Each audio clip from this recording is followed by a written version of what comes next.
อยสบายมอเทสระเบิด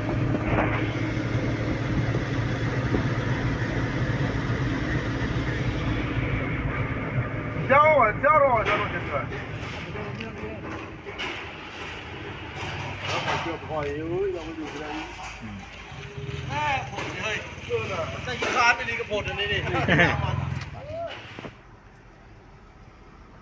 ขอสิกดสองเลยกดใช่ป่ะ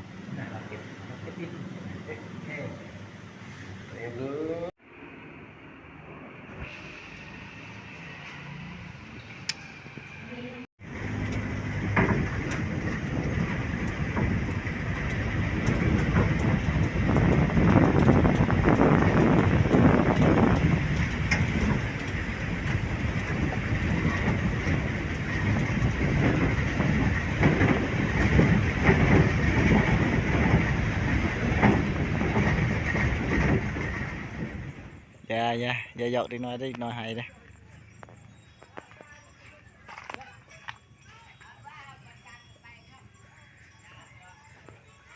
บรรยากาศยามแรงโอ้ดีละสบายดีเนาะวันนี้เรามาฮอดบ้านยังไงสวีทสวีทเนาะจะเป็นหมู่บ้านสวีทนอกจากประมาณ30 หลักว่ะประมาณนั้นประมาณ30 หลักนะโอ้พี่น้องเลยทางก็ยากร้ายประมาณนี้ยาก